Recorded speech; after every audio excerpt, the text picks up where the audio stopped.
Hello and welcome to F360, Indiana Folklore and Folk Life. In this lecture, we discuss the concept of diaspora. While originally used to identify communities of Jewish people separated from Israel, the concept has been expanded by scholars to include the dispersion of any people dislodged from their original homeland.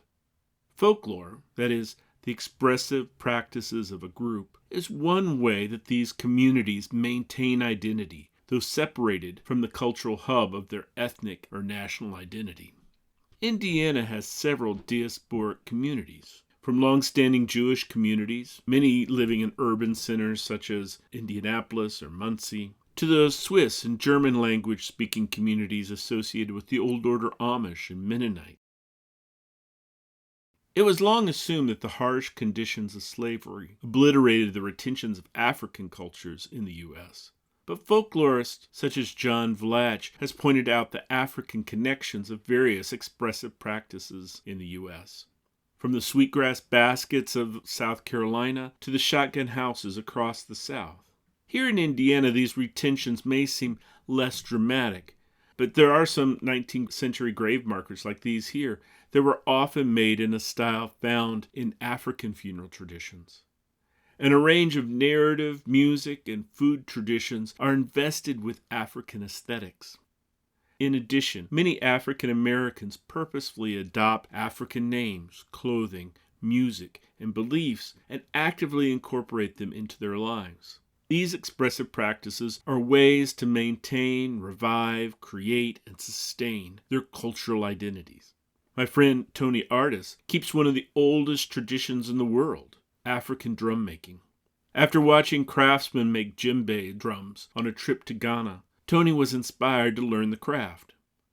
He studied drum making with several artists, including master Nigerian drum maker Prince Julius Adeniyi, who we'll talk about later in this course. Prince Julius lived near Tony in Indianapolis and helped many African Americans reconnect with the traditions of Africa. While some traditions are revived and revitalized, some are maintained in the diaspora.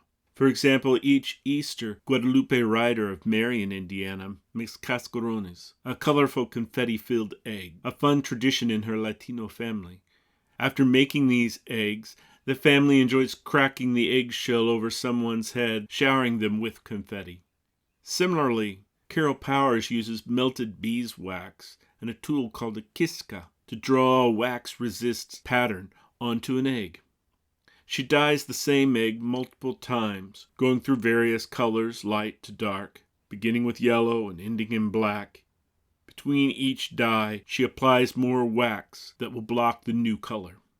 At the end, she melts the wax over a flame to reveal the design underneath. Both of these egg traditions demonstrate how traditional arts can be an expression of a community identity in diaspora. When individuals are separated from their homeland, often everyday practices take on new meaning and importance. Jan Becher practices rosemaling, a traditional Norwegian type of decorative painting on wood. It was a desire to reconnect with her Norwegian ancestry that encouraged her to start learning the art from her Aunt Dorothy. Jan now works closely with her husband Roger, who creates wooden pieces for her to paint. Through her art, she has forged and maintained relationships with other Norwegian Americans. As noted in an earlier lecture, Indiana was once the ancestral homeland of the Miami, or the Miami people, before they were removed. A few families remained. In a very real sense, they live in a kind of reverse diaspora, where a few tribal members maintain a connection to the homeland here in Indiana, but many continue their cultural practices in Oklahoma, practices that often remind them of a cultural home they were forcibly removed from.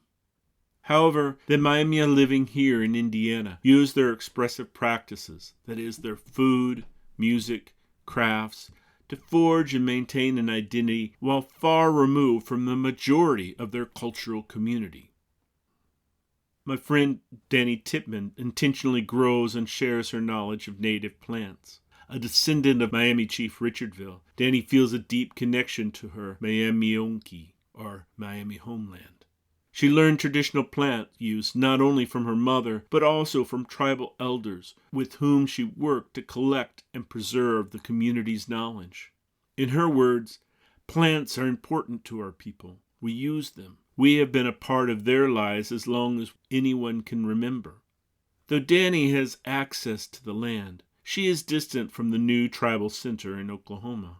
But each year, she and other fellow Indiana tribal members try to travel to Oklahoma to connect with others, learn the language, and exchange cultural knowledge.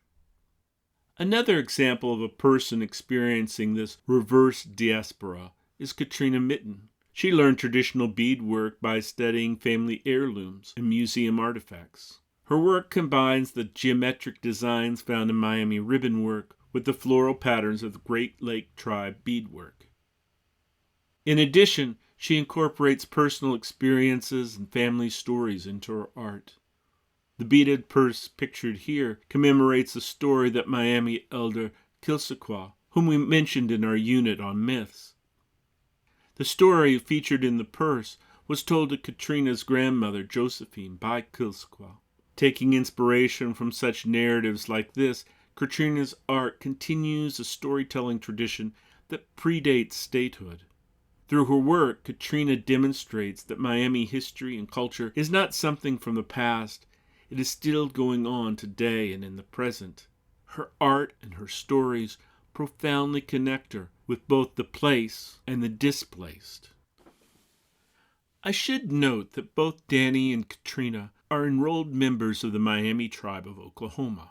Many people adopt an identity to associate with a group to which they are not ethnically a part. This is called cultural appropriation and is viewed by many as a form of cultural theft.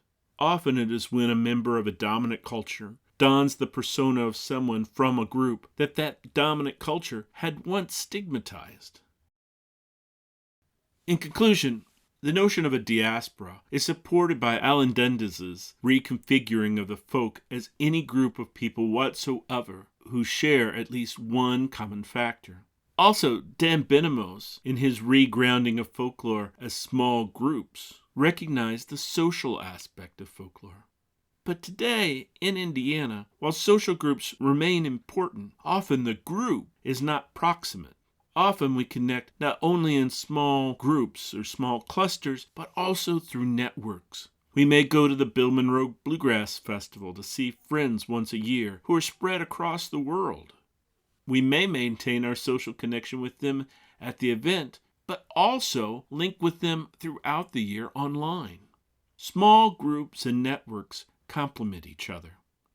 Growing up in Wisconsin, Jan Betcher had plenty of access to the Norwegian community that lives there. But here in Indiana, where there are few, she relies on online groups, annual gatherings, and workshops to support her social connection to this group and her identity. Similarly, Carol Powers travels to Chicago a few times each year to reconnect with the Ukrainian community there. Both Jan and Carol work alone in Indiana, making art and contemplating their ethnic heritage, anticipating a time when they can physically reconnect with others who share their identities. But they also maintain an online presence. In this lecture, we've introduced the notion of a diaspora. We discussed several examples of Hoosiers who use their expressive practices to connect with a homeland and a community. Some traditions are retained and others revived, but each works to link a person with a meaningful place or people.